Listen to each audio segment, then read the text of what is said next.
मैं संस्कृताय मैं पूजा संस्कृत वाणी के माध्यम से आप सभी का अपनी क्लास में हार्दिक स्वागत करती हूँ। मेरे छात्र और जो अभिभावक हैं, आज मैं उनसे आशा करती हूँ कि जो भी मैं क्लास में अपना अच्छे से आपको समझाऊं उसके आप फेयर नोटबुक में राइट डाउन करें, उन्हें अच्छे से लिखें। आज का हमारा विषय है दीर्घ संहिता। दीर्घ संहिता यानी दीर्घ संधि। ठीक है, दीर्घ संधि के बारे में हम चर्चा करेंगे, लेकिन उससे पहले हम किसके बारे में चर्चा करते हैं, हम थोड़ा सा पीछे का रिकैप, ताकि हमें आज का विषय अच्छे से समझ में आ जाए। पहले हमने आपको बताया था संहिता। हमने आपको क्या पढ़ाया बेटा? संहिता यानी संधि। संधि किसे कहते हैं? दो वर्णों के, ठीक है, दो वर्णों के मेल से जो संधि होती है, उनके अर्थ में जो परिवर्तन होता है उसे क्या बोलते हैं? संहिता यानी कि संधि। दो वर्ण कौन कौन से हो सकते हैं? उसमें अच भी आ सकता है और हल भी, दोनों वर्ण आ सकते हैं, कोई भी, अच और हल। इनके मेल से जो अर्थ परिवर्तन होगा वह क्या होगी? संधि या संहिता। ठीक है, जैसे मान लीजिए हिम धन आल्य, हिम धन आल्य, एक शब्द और दो शब्द, तो यह क्या बना हमारा? हिमालय। क्या बना बेटा? ये हिमालय है। हिम, हिम के में क्या है? ए, और यहाँ पर क्या है? आ। ए और आ मिलकर क्या बना? आ। ठीक है, ये क्या है? हिमालय। क्या प्राप्त हुआ हमारा? हिमालय। हिम जमा आलय यानी कि हिमालय, तो यह क्या बना? संधि, संहिता। ठीक है, और कौन सी संधि है ये? अच संधि। कौन सी संधि है ये? अच संधि। तो आज हम अच संधि के ही पाठ के बारे में चर्चा करेंगे। ठीक है,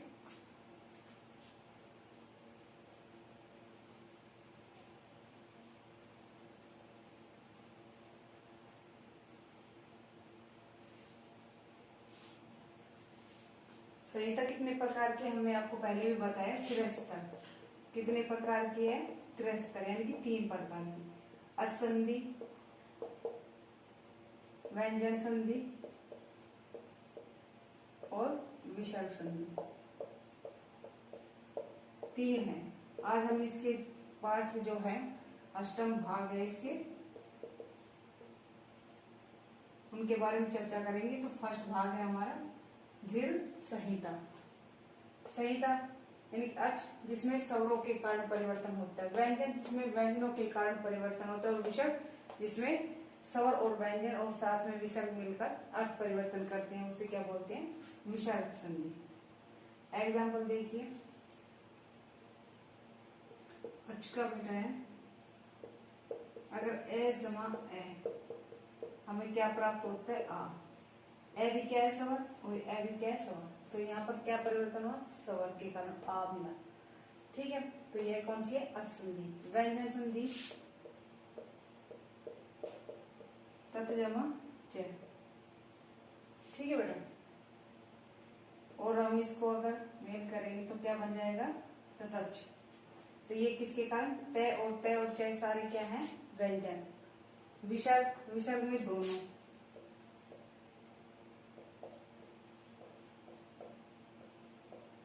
स क्या अपना? स्वर, सॉरी, स क्या अपना? व्यंजन, और ए क्या अपना? स्वर, और ये विसर्ग, तीनों मिलकर क्या हुई? संधि। तो क्या बना ये? सहपी।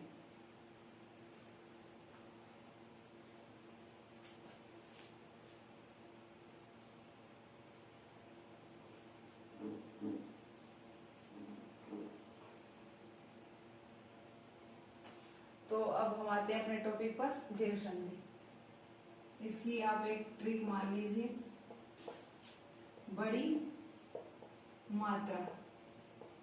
बड़ी मात्रा यानी कि जहां पर भी आपको बड़ी मात्रा दिखाई दे स्वरों के, स्वर क्या होते हैं? हमने आपको बताया 9 प्रकार के होते हैं।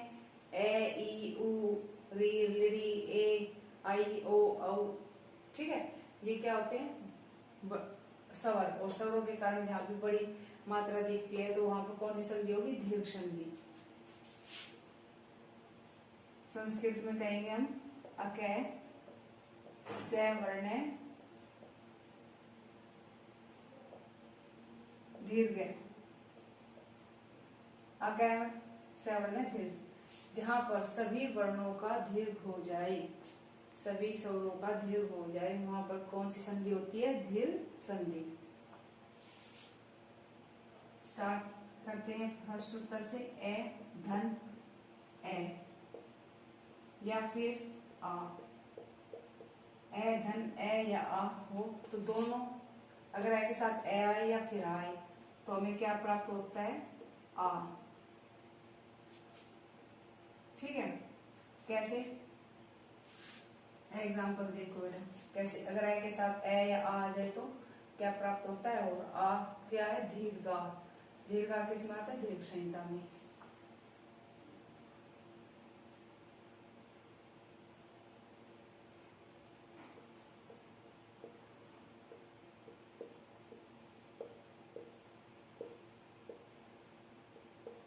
सत्य धन अर्थी क्या बनेगा बेटा? सत्यार्थी। क्या बनता है? सत्यार्थी। सत्य धन अर्थी क्या बनता है? सत्यार्थी। कैसे?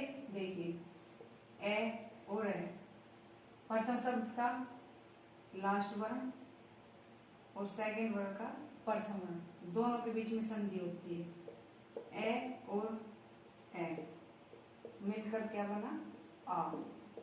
तो क्या है यहाँ पर? सत्यार्थी। क्या है यहाँ पर? सत्यार्थी। तो हमने यही बताया, अगर ए के साथ ए हो तो आ प्राप्त होगा। ठीक है,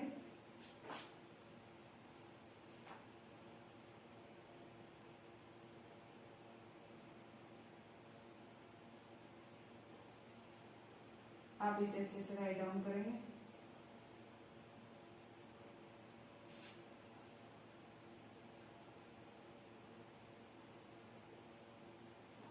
सेकंड हमने बताया, अगर ए के साथ अगर आ हो, सत्य धन आग्रह। यहाँ पर देखिए बेटा, ए है और यहाँ पर क्या है? आ। तो यहाँ पर क्या आएगा? आई।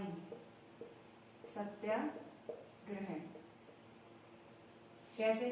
अगर ए के साथ अगर आ होगा तो भी हमें क्या प्राप्त होगा? आ। तो ये क्या बना? सत्याग्रह।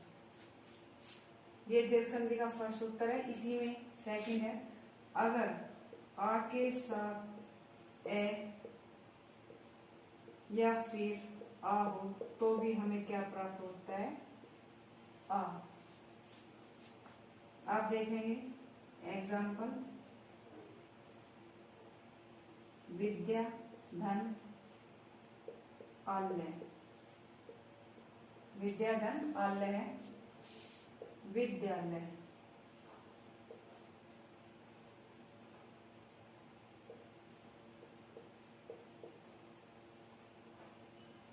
यहाँ पर आ और यहाँ पर भी आ, प्रथम शब्द का अंतिम वर्ण और दूसरे शब्द का प्रथम वर्ण, दोनों के बीच में संधि होती है, तो हमें क्या प्राप्त होता है? आ धन आ। ऐसे देखिए बेटा, विद्या धन अर्थी।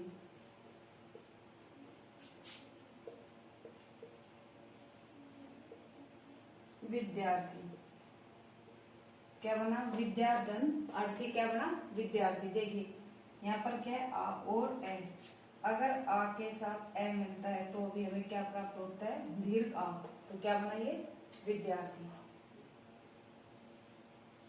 तो यहाँ हमारे पे दीर्घ जो संहिता है इसका फर्स्ट उत्तर कंप्लीट होता है। इसे आप अच्छे से राइट डाउन कीजिए।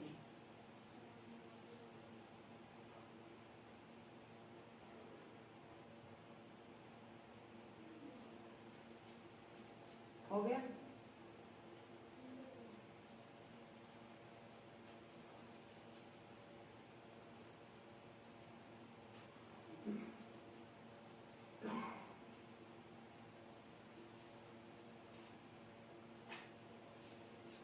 अब हम लेंगे सेकंड। सेकंड में अगर ई धन ई या फिर बड़ी ई हो तो भी हमें क्या प्राप्त होता है? बड़ी ई धन ई, या फिर बड़ी ई हो तो भी हमें क्या प्राप्त होता है? ई। देखिए कैसे, जैसे ए धन ए हमें आ प्राप्त होता है बड़ा, ऐसे ही ई धन ई हमें क्या प्राप्त होता है? बड़ी। कैसे? कवि धन इंद्र, कवि धन इंद्र। यहाँ पर क्या है? छोटी, और यहाँ पर क्या है? बड़ी। तो क्या बन गया? ये कविंद्र है। यहाँ पर हमें क्या मिला? छोटी और छोटी मिलकर क्या बना? हमें बड़ी। तो क्या बना? कविंद्र। सेकंड देखिए बेटा इसका,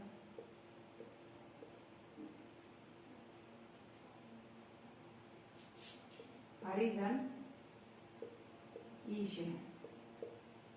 अगर छोटी ई के साथ अगर बड़ी हो तो भी हमें क्या प्राप्त होता है? बड़ी। तो यहाँ छोटी है और यहाँ बड़ी, तो हमें यहाँ क्या प्राप्त होना चाहिए? बड़ी। तो किसकी मात्रा आएगी? बड़ी की।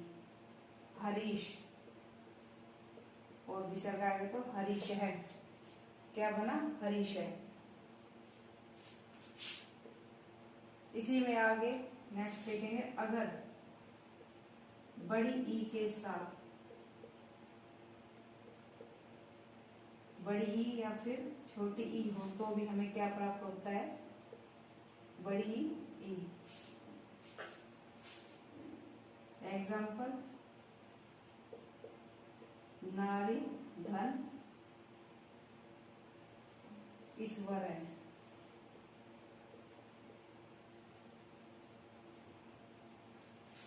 तो क्या बन गया यहाँ पर? नारीश्वर। क्या बना बेटा? यहाँ पर नारीश्वर है। यहाँ पर बड़ी और यहाँ भी बड़ी, तो यहाँ भी क्या है? बड़ी। अगर बड़ी बड़ी मिलकर हमें क्या प्राप्त हुआ? बड़ी, नारीश्वर। ऐसे ही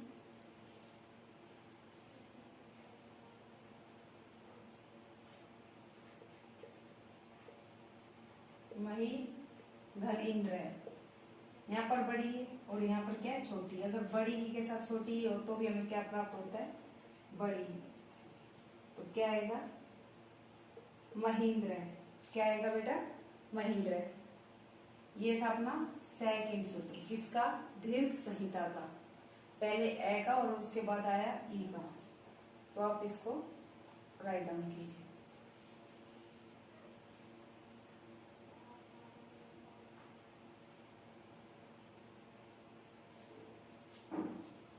हो गया?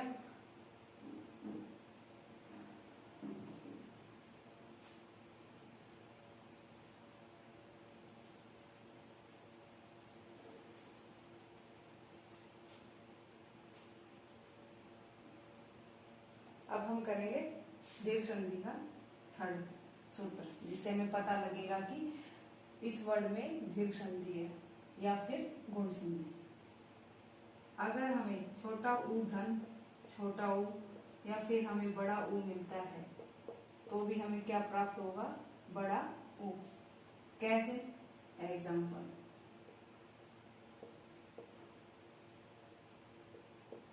सुधन उक्ति। सुधन उक्ति है तो यहाँ पर क्या आएगा? सुक्ति है। क्या आएगा? सुक्ति है। क्या है बेटा? यहाँ पर सुक्ति है। हमने क्या था? छोटा ऊ और छोटा ऊ मिलकर हमें क्या प्राप्त होगा? बड़ा ऊ। तो यहाँ पर किसकी मात्रा है? देखो, बड़ा ऊ। यहाँ भी छोटा ऊ की मात्रा है और यहाँ छोटा ऊ, तो क्या होगा? सुक्ति है। सेकंड हमने बताया, छोटा ऊ और उसके साथ अगर बड़ा ऊ मिल जाए तो भी हमें क्या प्राप्त होता है? बड़ा ऊ। सिंधु धन उर्मी। यहाँ पर क्या है? छोटा ऊ की मात्रा और यहाँ पर क्या है? बड़ा ऊ। छोटा ऊ और बड़ा ऊ हो तो भी हमें क्या प्राप्त होता है? बड़ा ऊ। तो यहाँ पर क्या आएगा? सिंधुर्मी।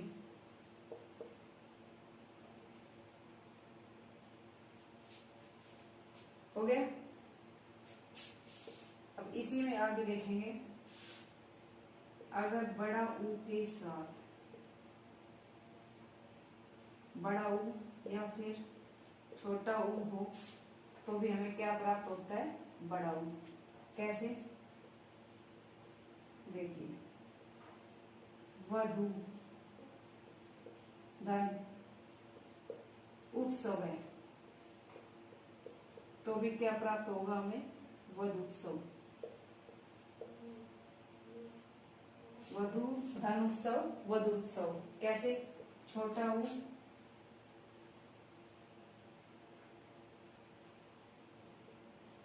बड़ा ऊ के साथ अगर हमें छोटा ऊ मिलता है तो भी क्या मिलता है? बड़ा ऊ। तो यहाँ पर क्या बना? वधूत्सव। हो गया? भू धन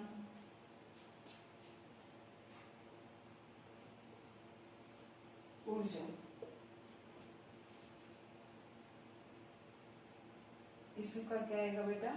भू जा। ठीक है बेटा। अगर बड़ा ऊ और छोटा ऊ, बड़ा ऊ के साथ अगर छोटा ऊ हो तो भी हमें क्या प्राप्त होता है? बड़ा ऊ।